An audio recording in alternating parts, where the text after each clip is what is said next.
How much do you believe in this line, each of you, कि writer बाप होता है? मैं मानता हूँ बाप और माँ दोनों. It was an improvised line by Vineet on the sets. There are directors, producers, bigger writers who are now, hiring younger writers, getting them to do the bulk of the writing, and just for talking and giving ideas, they're taking credit. If I take a scene and if I ask you which of these lines were Zoya's or which of these lines were Reema's, would you be able to tell me? And they've always looked at me and said, no. Privately, everything good, the other, it's my line. And everything that didn't work, and that's your line. That's your idea. It's true. Safeena's character was written by me for another script.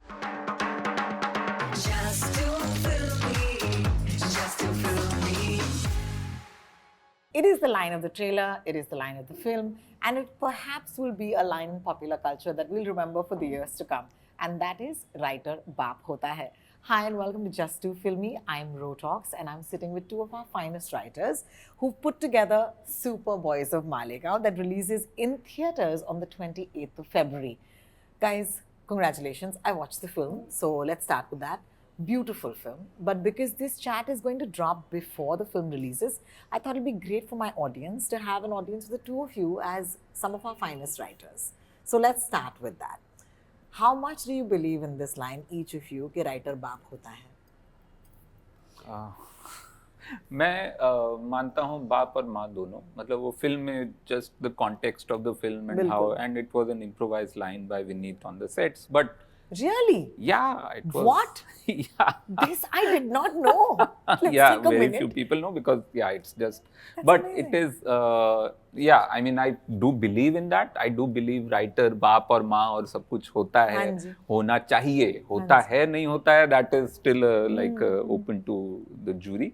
But होना चाहिए.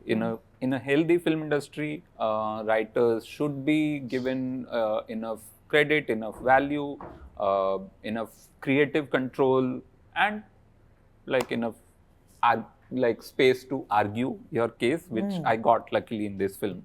And but not always. It happens with all the writers. But we all know, I mean, we keep talking about content is king or queen, और जो भी हम लोग बोलते रहते हैं कि कंटेंट के बिना कुछ नहीं है, कागज पे जो लिखा गया है वही फिल्म में आता है ultimately. So I just wish we arrive at that place where there is way more power to writers than it is today. Today there are certain cases and certain writers who have to then prove themselves again and again, and then you reach a point where, say, someone like Juhi Chaturvedi or Sudeep Sharma or Reema or Zoya, or so there are writers who have to then fight their way to where they are listened to. Otherwise, it is still a. Reema, you also started as a writer. Well, I started as an AD, but and then I did Honeymoon Travels first. Which you wrote. Yeah, which I wrote, and then Zoe and I wrote Talash together. Yes. I mean, I agree with what Varun is saying. The writer should be the baap. Writing should be the king of any film. Unfortunately, that's not true. And in a sense, I think that I or Zoya, we've lucked out because we write primarily for ourselves. The lot of writers who are there, I mean, when I talk to them, when I see what's happening, I think that the way you treat your writers is a reflection of the films that you see. Absolutely. The quality of the films. And, there's SWA who's doing a lot of work with them. There's, what happens, and it's really sad, but there are directors, producers, bigger writers who are now, hiring younger writers, getting them to do the bulk of the writing, and just for talking and giving ideas, they're taking credit. So things like this, I think, is very demoralizing to a community. Absolutely. And if we want to go back to, say, the golden age of writers, to a time when there was people like Salim Saab and Javed Saab, writing, I think we're going to have to take a very, very long, hard look at how we're treating writers. Yeah, and I'm glad that this film is one of those sort of pushes, right, in that direction. Because I know the film is about 100 other things. It's about friendships, it's about the dreams, it's about hopes.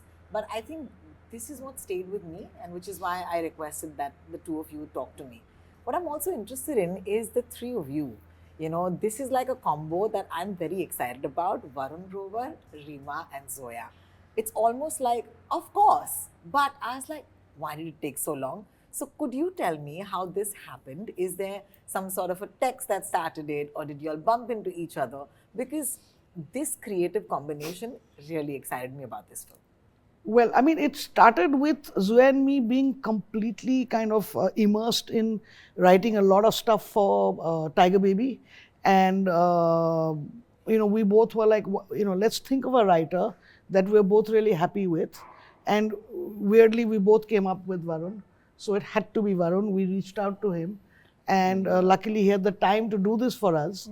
And he obviously did the writing of it. Zoya and I were only bouncing boards, and therefore he deserves credit for writing. And we do, since we didn't write, we didn't take credit, and as we shouldn't have.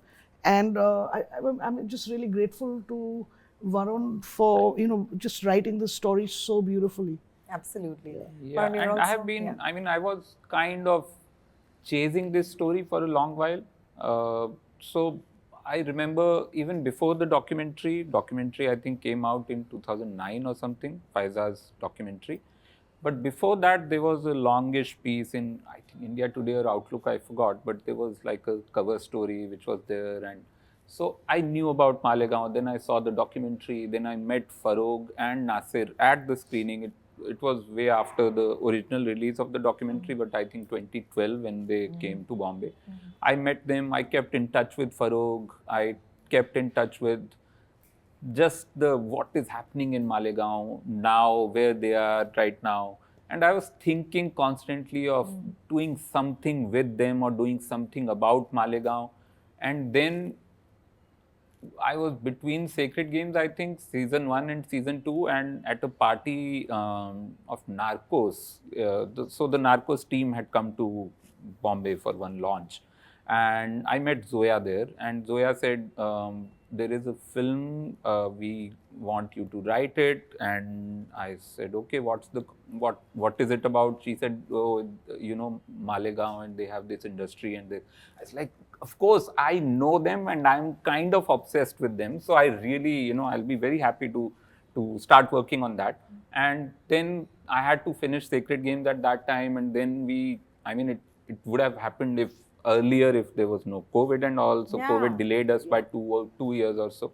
2019 was when I said, okay, I'll finish, the Sacred Games is over. Now I'll start, figuring this out. And then it was something which I was independently kind of obsessing over. With, yes. And Zoya and Reema were already independently kind of chasing this story. And they had met Nasir, and they had kind of, Nasir was very happy to sign up with them in terms of life rights and all, and the story to give full access to all the archival material and his own films and the people of Malegaon, which are now part of the film. Correct. I want to ask you, what is the advantage of writing for writers or the disadvantage? In this case, it was a big advantage. I don't know if that will always be true, but in this case, it was because both of them, first of all, I really respect their writing. I really, I'm very inspired by the kind of stuff they have done. And so there was that relationship of trust already. And I knew, okay, whatever feedback comes from them will come not just from a writer perspective, like writers whose work I already like, but also from a filmmaker perspective, which is very important when you are writing for screen. So that always helped. In fact, like even, and because Reema so there was the shooting draft ready, and still like just 15 days before the shoot, she was still, having a chat, okay, maybe this scene, maybe this climax and all, like, so the original, no spoilers, but the original climax, which was in the previous shooting draft, had slightly different energy, which, that was great also. And I love this one. I love this one. Every director does want to make the script their own, but with Varun, I think because where everybody's a writer-director in the room, Yes. Yeah. So our vision was very clear. I mean, how to get there, maybe sometimes I had a different idea or he had a different idea also. But the vision of what we wanted, we all three were like really, we were very clear about that and united about that. That's amazing. Yeah. So if there is a better suggestion, then everybody will go with the better suggestion Yeah. versus who came up with the suggestion, Yeah. which is, I think, Yeah. the way to go. Yeah, and you can't really pick out stuff. You know, like how, say, Varun just said, you know, that line, writer baap hota hai, we were improvising on set. And Vineet said it, and I went crazy. I was like, please say it. And I've actually reused it in the film, and I'm kicking myself for not having the, you know, the wherewithal to actually take a frontal. So I had to dub it on somebody's back. But the thing is that Vineet, I don't think, would have come up with those lines if the lead-up scene Yeah, the wasn't whole what he scene, had written. yeah. You know, so 100%. nothing comes out of isolation. If Vineet said that, is because the lines that Varun had written earlier were kind of leading up to that, and this was begging to be said. Said, absolutely. You know, so absolutely. it's very difficult to pick out. Ye iska idea tha, yeah. You know what I'm saying? You 100%. can never do that. 100%. I Yeah. think I've asked you and Zoya that question so many times, right? And I never get an answer. And it's a fun question, usually. That if I take a scene and if I ask you which of these lines were Zoya's or which of these lines were Reema's, would you be able to tell me? And they've always looked at me and said, no, it's not like that. Rohini, it doesn't happen like that. Which is great, because Yeah. that's how the process Yeah, is. that's just the public answer. Privately, everything good, the other, it's my line. And everything that didn't work, and that's your line. That's your idea. Thank you. Yeah. I wouldn't expect to get this answer the first time I interviewed you. So, you know, that's also a journey. So thank you for that. Yeah, but we, you know, it's honestly, you know, we've been asked that all the time, like whose idea is this or whose idea is that. But, you know, it's very, very difficult to kind of, you know, when people are creating together. Like, you know, for Gully Boy, like Zoya in an interview said that it's true, Safeena's character was written by me for another script.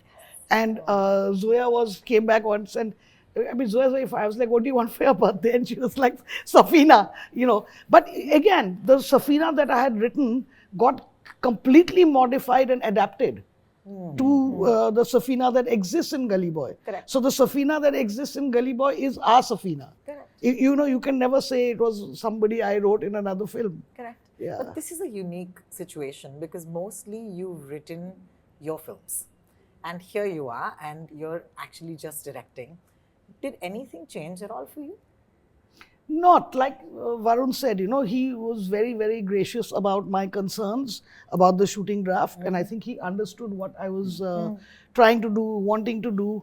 And it was pretty smooth in that sense. Yeah, because It was very smooth. Yeah, because Yeah. I'm wondering what it is like to not labor through that process of Yeah, writing. yeah. And then come in and do a different sort of labor. Yeah, for me, this is the first time. But that's why I think I'm so grateful to Varun, because it feels very seamless. Absolutely. And somewhere, I think if you all are all on the, you know, you sit on the same side of the fence. Yes. And there is a kind of understanding of, you know, a similar worldview. Like I said, the vision for the film. For me, you know, if you had asked me about 2 years ago, would it be easy for me to direct somebody else's writing? I would have probably said no. No, But yes. not really. Absolutely. Yeah. Absolutely. I wonder, the beating heart of the film, and when you'll watch it in the theaters, I don't want to reveal it, but you found a story outside of the story. And I think that is so hard to do, because I thought that's all we had, you know. How do you arrive at which story to tell? So for me, it was very important to not write it like a biopic. That was one condition I put on myself, that okay, we have Nasir Sheikh's life and we have people around him, but a biopic, the typical biopic we have made so many times, and you know, a good guy in the middle of conflict and how he overcomes or she overcomes, mostly it's he in Bollywood. But that was one condition. Second was, I'm really deeply interested in cinema and its impact on society, and this gave us an opportunity to go deeper into it, that what is cinema, and when we talk about cinema, what is art and what is who decides what is art? So there was that one question which makes one layer of the film, which is this art or is that art, and who decides? So there is a line, not a spoiler, but Farokh says कि मैं बॉम्बे जाके देख के आ गया, वहाँ भी किसी को नहीं पता क्या बना रहे. So there is that thing. That was one layer. Second is who creates, who is the creator, which is the second central conflict in the film, the writer versus the director, which right now you can see we are very, we are very much in sync, but it is a rare case. Yes. Generally it is always, and I have also I think Reema has also learnt it slowly over a period of time to let go of certain conflicts. Like as a writer, now I'm very cool about, okay, a director comes in and they want to mold the script according to what their vision is, it's fine. But still, who is the baap in a way? Yeah, true. Right. So there is that conflict in the film, which we had ready-made characters for them. So why not focus on that instead of course, that story about Superboys of Malegaon, people in Malegaon, against all odds making cinema, that story has been told multiple times. Exactly. And told beautifully, documented multiple times. And we are not saying we are not documenting that. That is still the heart of the film. But what is the mind of the film? What is the soul And what is of the film? magic in the film, I think. You know? That's so true. So You there find are that. so many Yeah. layers you Yeah. can find in a story where, one, we already have these characters who are creators and who are fighting many odds which we, privileged people in Bombay don't have to fight. Okay, we are making films. When we say we are making a small film, even then you go and see on the sets, people are, still kind of chilling. They don't have to go back to a handloom or powerloom shop and go back to weaving cloth or selling khajur or doing whatever. Labor. Yeah. Absolutely. So that was already there, and that is still there, and that you can't take away from the achievement they had. But beyond that, there are these human stories which everyone can connect with. Just that was my attempt and interest, and I hope it Amazing. kind of Amazing. comes through. I want to end by asking each of you that what has it done for you as human beings, being part of this process and being part of this film? Because I don't know, I feel like this film has forced a lot of you to be different from who you were. Has that happened to you as a process in this film? Yeah, I mean, it was one hugely inspiring just to meet Nasir and Farokh, who is no more, unfortunately, but I was in touch with him for many years. And even for this film, I interviewed him and we met and we spent time together. So one, to meet these people, to get into their life stories and to have access and to have the faith that we can tell their stories. That faith is very, I mean, it's a privilege to have someone's faith.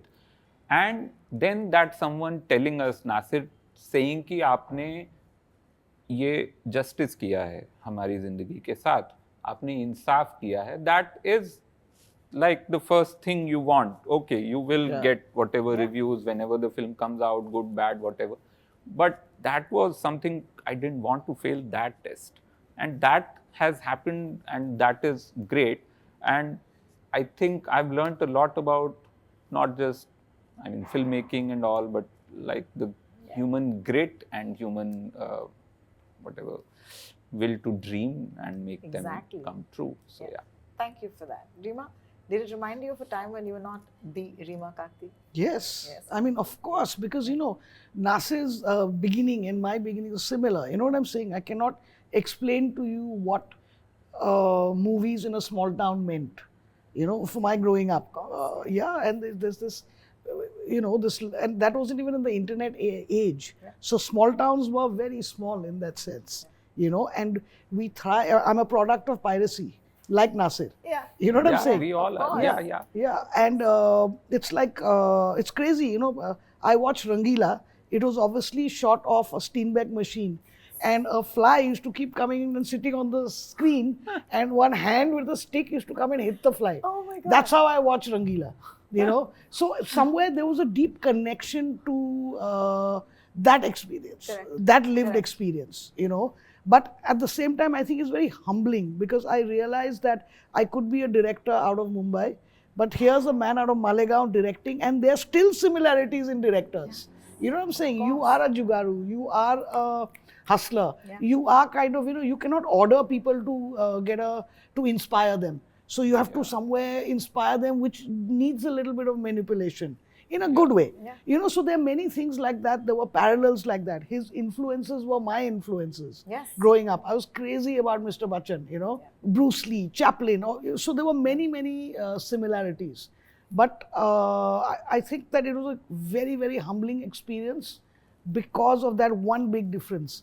I needed to come out to Mumbai to make films. Nasir, just for the pure love of making films with no agenda, made this one film that led to an entire parallel universe of filmmaking. Absolutely. They would produce, they would make films in about, 40, 50,000, it would earn a few lakhs. But it was a valid ecosystem. Industry, absolutely. It's so lovely. I'm so grateful that you all took the time to talk to me today. I do want to end with the line of lines, and that's a line because they always say that writers should write what they know. And I think that if you and Nasir shared a time of growing up, Varun and I shared that time, which is why I'm going to end the interview with Kajol is the killer. There is no better way to end this interview. So thank you so much for watching Just Too Filmy. And if you're wondering why they're cracking up, please watch the film in cinemas on the 28th of February. This is me, Rohini, signing out. Just too filmy, just too filmy.